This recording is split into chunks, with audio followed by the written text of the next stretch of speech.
Welcome back for another Friday Night In. Tonight, we've got a fun one for you, following a PhD student as he volunteers for a university experiment. Pour 'em and roll 'em. This is the Damocles experiment.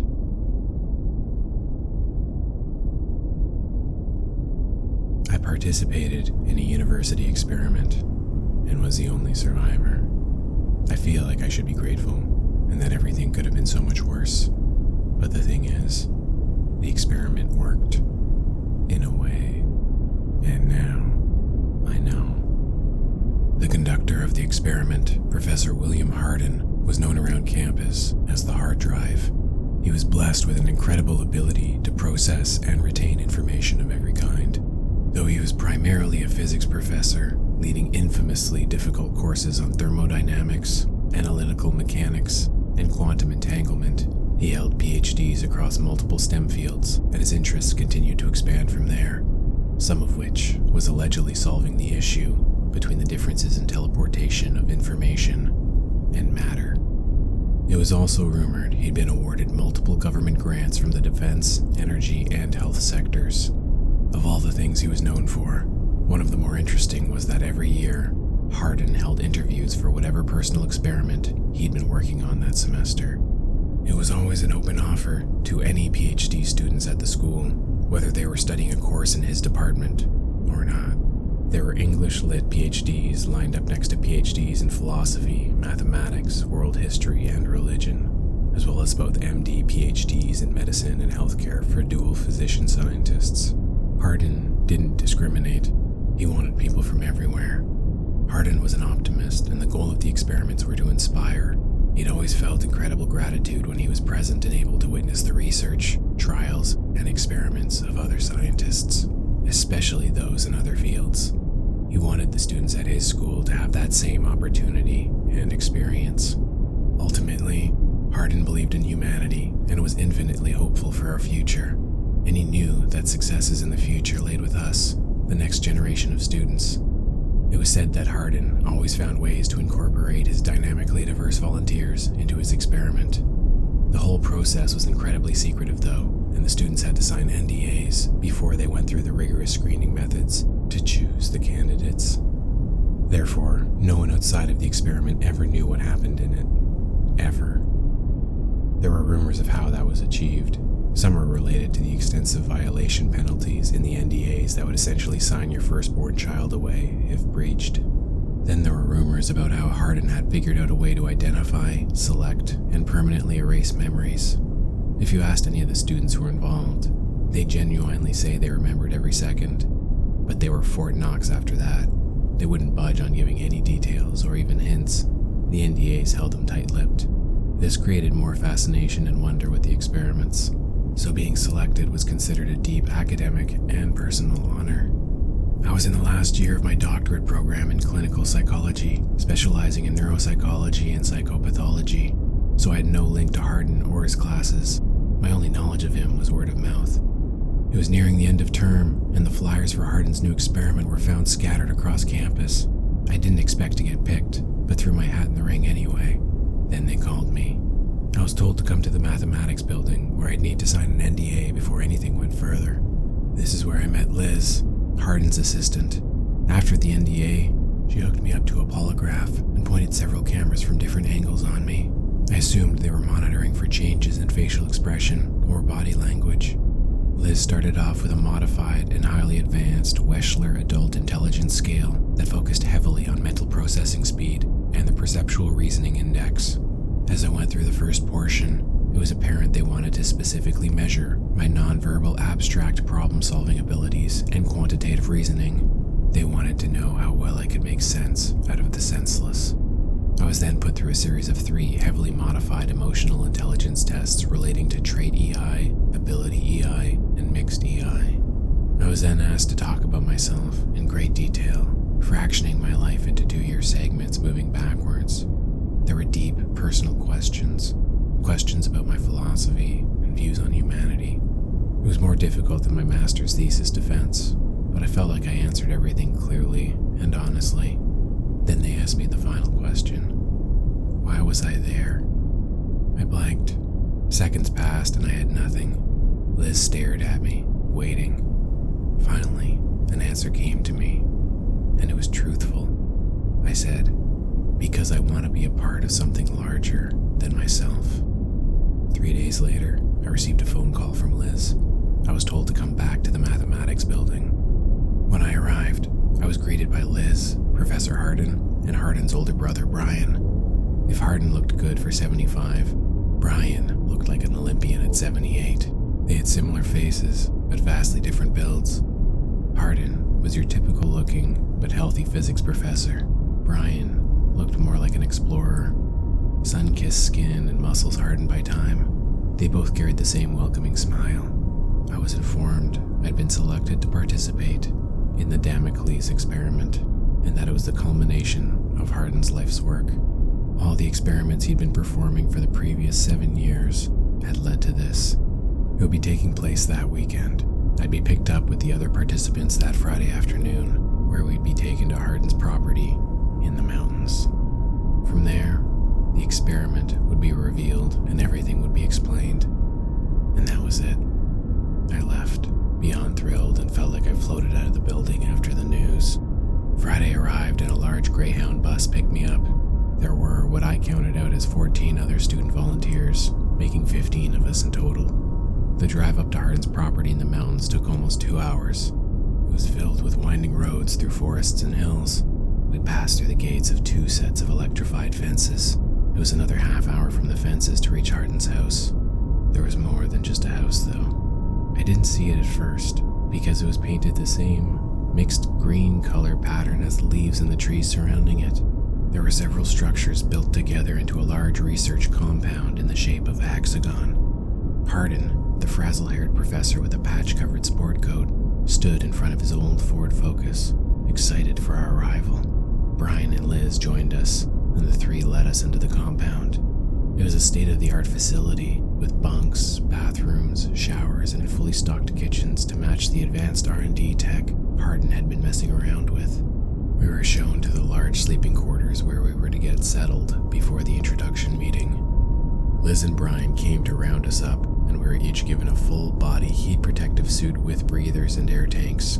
We were then led to the main chamber of the compound, which looked like a mad scientist's wet dream. There were grand, retracting doors on the ceiling that opened to allow what at first looked like some kind of futuristic telescope to peer up and out. But it wasn't a telescope. Hardin joined us. He started off by giving a brief but detailed history of his former occupations, research, and interests. It was fascinating. Hardin started working for national defense with the Glenn L. Martin Company in the early 1950s. After several mergers across decades, the company became known as the weapons production juggernaut, Lockheed Martin. Confidentially, Hardin headed the Skunk Works division at LM, which was an advanced aircraft manufacturing facility in the California desert. It was rumored he'd been working on anti-gravity technology for travel, developing aircrafts without wings or classical propulsion systems. Hardin led a team of U.S. aerospace engineers in the revisiting of an unconventional type of force referred to as electrogravitics. It was an anti-gravity force created by an electric field's effect on a mass. The team spent years seeking out the source of gravity and its control. Objectives for the team were obvious. The military was only interested in using the technology for weapons. The government was like-minded. Hardin was far more interested in creating permanent, fuel-less heating units for homes and industrial establishments, as well as for deep space travel. His aim wasn't so much about making materials weightless, but about giving them negative weight. This would act similarly to a reverse magnet and would create a repulsive force that would send them in directions contra-gravitationally. In the late 1950s, Hardin was simultaneously consulting with DARPA on a project codenamed Seesaw. It was focused on charged particle beam weapons and brought the professor into contact with some of the government's acquired knowledge on Nikola Tesla. Seeing that funding was only flowing into defense and weapons tech, Hardin left the Skunk Works and DARPA, but continued his own research on gravity, knowing the harnessing of its power could be world-changing. But it wasn't just gravity that interested him. It was also vibration, frequency, and energy. 3 solvable secrets of the universe, according to Tesla. Hardin had spent his entire life studying the work of the inventor. In fact, Hardin had created an advanced form of ground-penetrating radar pulse technology that used electromagnetic radiation waves to generate detailed profiles of subterranean structures. He attached the sensors onto low-flying drones that canvassed from above. Hardin's vision was hyper-focused on Colorado Springs, but it was Pikes Peak, Colorado, 8 years ago, where the discovery was made. There's long been a rumor about trunk loads full of Tesla's technical and scientific papers and research being hidden somewhere near his property, or in the vast mountains beyond. Amongst the trunks were Tesla's secrets and knowledge on everything. Using his new radar pulse tech, Hardin and his brother found one of Tesla's trunks. And this one particular trunk focused on the fluid electrical charges that ran under the Earth's surface. Notebooks filled with equations and explanations on how to harness the grid as a limitless, free power supply. There were designs and diagrams for large mechanical oscillators that could have powered entire countries. 4 years ago, Hardin had built his own oscillator. It had worked as his property's only energy source since then. Everything in the compound ran off of it. The Tesla trunk also filled in large gaps Hardin had on theories of vibration and frequency. He built his own much larger oscillator with a design using 2 massive solid copper pillars that rose 20 feet off the ground. They were perfectly cylindrical in shape. The 2 prongs pointed to the sky, parallel to one another.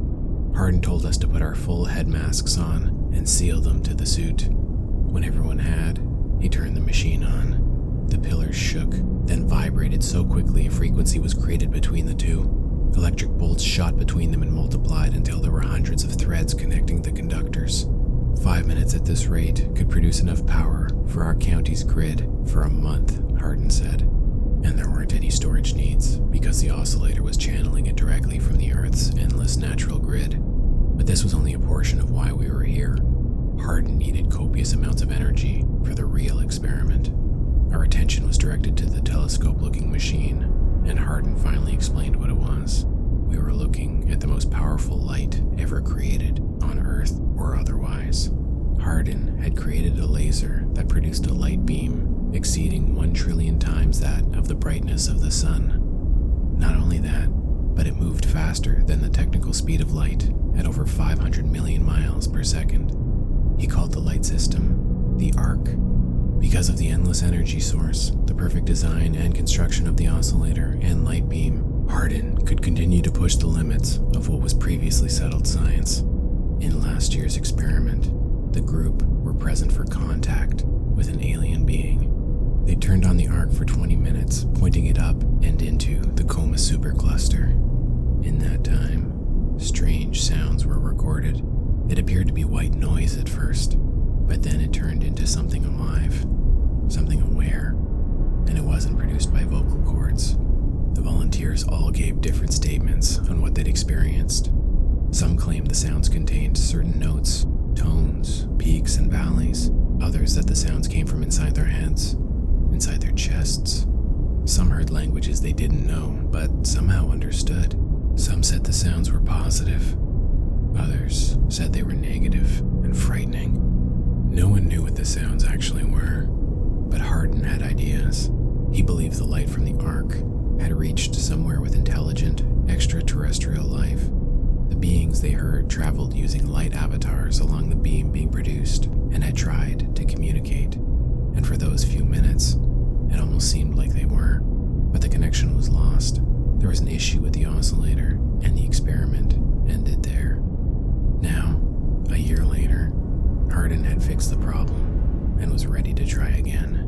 With 18 people present, including the professor, Brian, and Liz, we were lined up in groups of 3, 6, and 9. I was in the last row, at the edge. We waited a few minutes for overhead satellites to clear the skies. Then we had a half-hour window to aim into the Coma supercluster.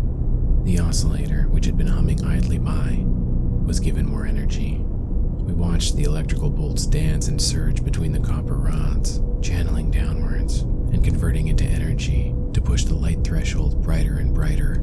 The overhead dome opened, revealing the clear night sky above. Hardin increased the power to the arc, then turned the beam on. It was immediate and overwhelming. Even through my suit, I felt the heat being given off by the arc.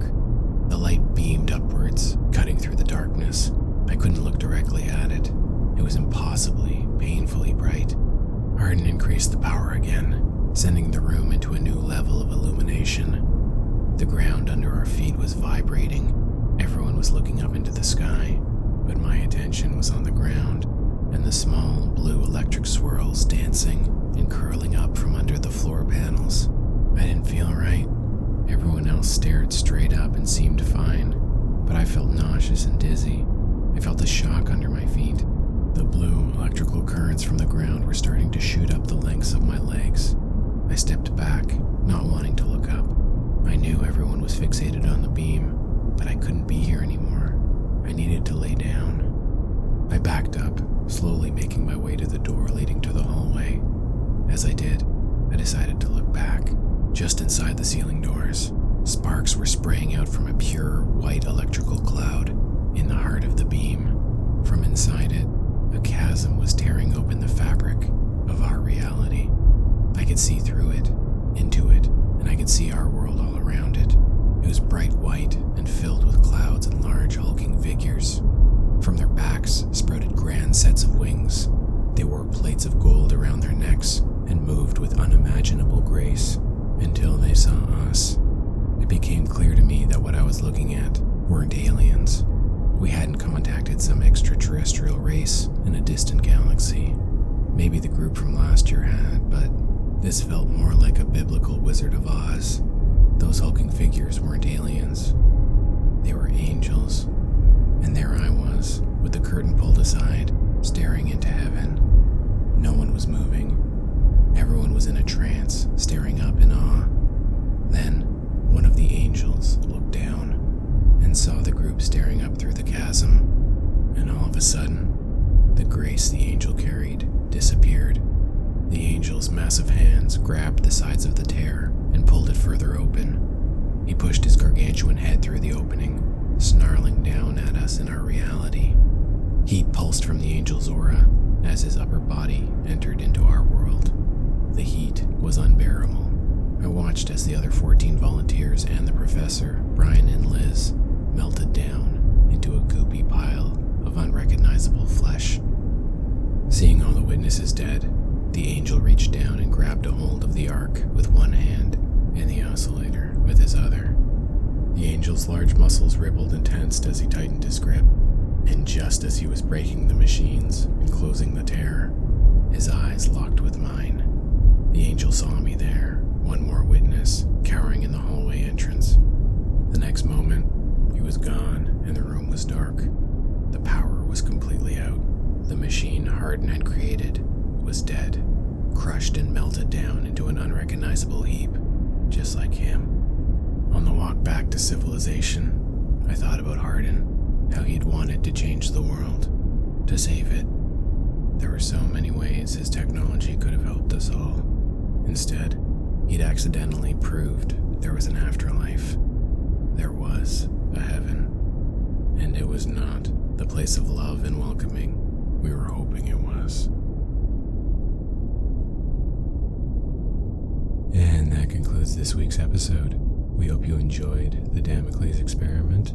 Next week, we're diving back into some real-ass horror with nightmares about the apocalypse. We'll see you then.